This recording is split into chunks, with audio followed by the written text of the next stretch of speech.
Hey, it's Foster from 96 Rock, and I guess this shouldn't come as a surprise to anybody, but if you go back to last year and some of the vlogs that I did for 24 last year, I talked about how Renee was turning into Jack Bauer. And look, now in this season, it's official, isn't it? They've pretty much changed places. Jack is the softie that was ready to get out of CTU, spend time with his daughter and their family, and now he is nervous about the way Renee is acting, which is almost cutting off a guy's hand, going back undercover with the Russians, almost getting herself killed. And some of the lines that she's delivering are just classic. Well, in fact, they're Jack-like lines, aren't they?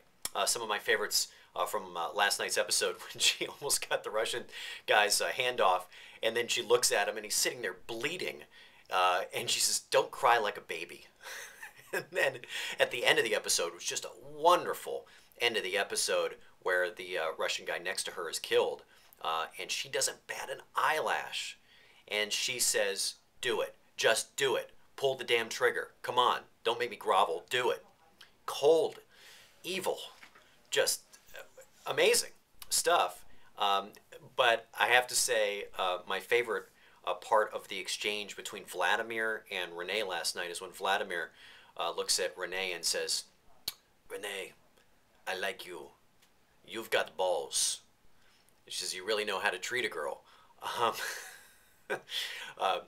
don't think I would ever look into a woman's eyes and say, "I like you. You've got balls."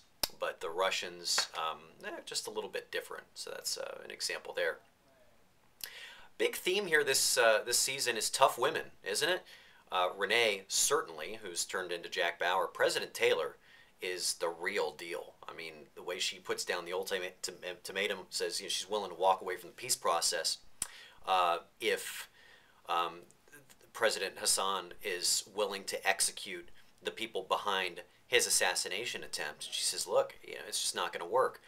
But if you think about President Taylor and what she's done in the past, remember last season, she let her own daughter go to prison, and her husband divorced her over it.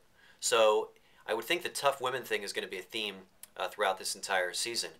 And then you have Dana Walsh, the former Jenny, who we've now learned was an accessory to murder, which was what I was thinking it was, with this guy who's presumably her husband, right? Boyfriend?